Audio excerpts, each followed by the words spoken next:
Chapter 13: The Players Who Change and the Ones Who Don't. Welcome back to another episode of JV Matters, where we talk about football.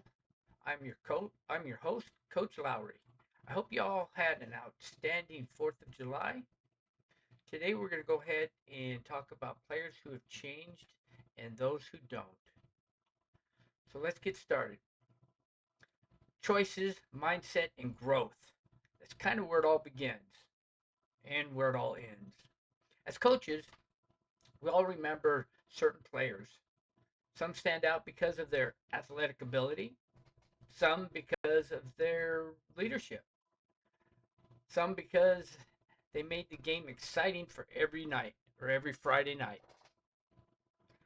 But players I remember the most aren't always the most talented ones. They're the ones who changed. The ones basically you saw as freshmen and you said, "Wow, look at that kid. I wish I had an entire team of him." Because those are the ones who change. Those are the ones you saw change from day one of your practice all through the season. And they were coachable. Every time you saw them, they were coaching. They were asking questions. I've coached long enough to know that talent doesn't always determine a player's future. In fact, some of the most gifted, talented athletes I've ever coached never reached their full potential. At the same time, some players who weren't the fastest, the strongest, or the most naturally talented players became tremendous football players and even better young men. Some of those players even made it to the second level or the next level. I'm talking beyond high school. Why? Because they made the choice. Because they knew that they couldn't live on talent alone.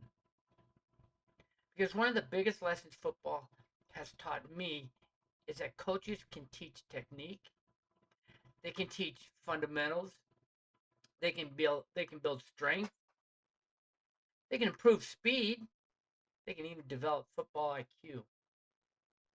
But there's one thing no coach can do. We cannot choose a player's attitude. That choice belongs to him. Every day, every single day, player chooses his attitude.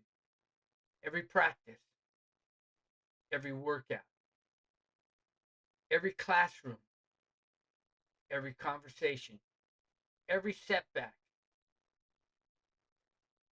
That includes all of his attitudes during those time frames. Players make those choices. Some choose excuses, others choose accountability. Some choose comfort, others choose growth. Some blaze it, some blame everyone around them. You've heard it before, the coat of arms. That's where change begins. We're on a break right now, my team is. So my question to all my athletes when they return is, what did you do while you were on your break? What did you do while on break to get better, to maintain your speed, to maintain your growth? What did you do to keep your ability up? Others look in the mirror and ask, what can I do to get better? Not one coach, not when a coach gives motivational speeches, not after a win, not after a tough loss. Real change begins when a player decides he wants something different for himself. He doesn't want to be in the humdrum of everything. He wants to change. He wants to get better. He wants to be better. Not just on the field, but in the classroom as well, and in life. I've seen players arrive at a practice field with very little confidence, very little doubt. They doubt themselves. They struggle. They made mistakes. They make mistakes, but they kept showing up. They kept listening. They're coachable. They kept learning. Little by little, they changed. Not overnight. Nobody changes overnight. Not because they were suddenly become more talented, because they became more committed. I've also coached players who seem to have every advantage: natural ability, natural size, the speed, the strength. They had it all, everything right there in the palm of their hand. Yet they never developed the discipline needed to reach their full potential. Talent opened the door, character would keep the door open, but they let the door close in front of them. They didn't know how to keep it open. Their character didn't keep it open. Football teaches us something life eventually confirms. Potential means very little without commitment. So if you're not committed, potential means very little. Potential doesn't mean anything. As coaches, we celebrate the touchdowns, we celebrate the victories, we celebrate the championship. But some of my proudest moments have had nothing to do with football. They've come from watching a young man, a young player, become responsible, watching him become accountable for his actions, watching him become confident in what he does, holding his head held high when he walks on and off the field, whether he wins or loses, watching him become a leader. That's what counts. Those are victories that never appear in the newspaper because they matter more than the final score. One thing I tell my players every season is this: don't compare yourself with who you were yesterday. Compare yourself who you're going to become or who you're becoming. Growth isn't obvious. Sometimes it's quiet, sometimes it's slow.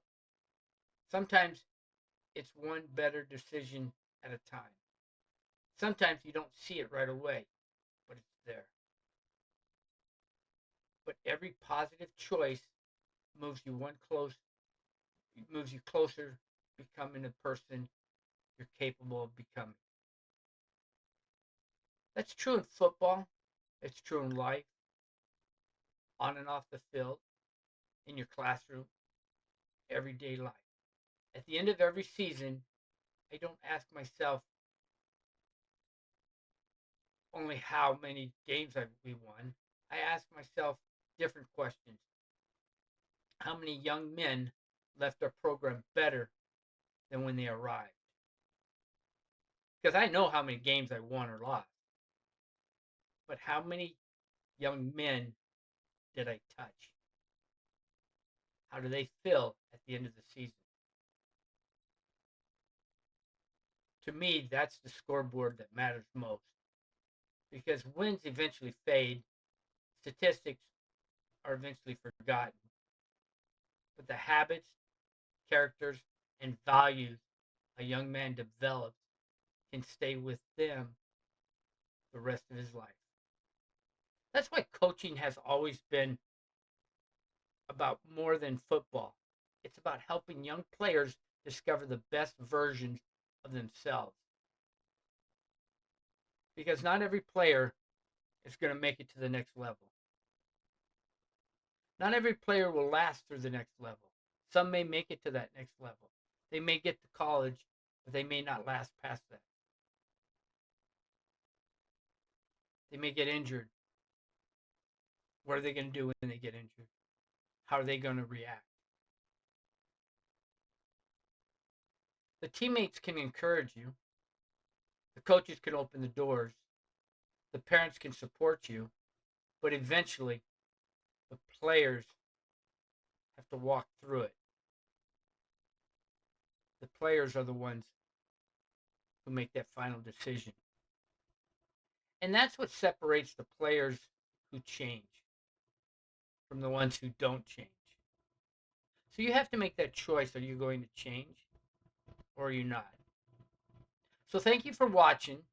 If you're getting something out of this series, share with your family and friends. Drop a comment below. Hit that share and bell button so you don't miss any of the episodes coming up.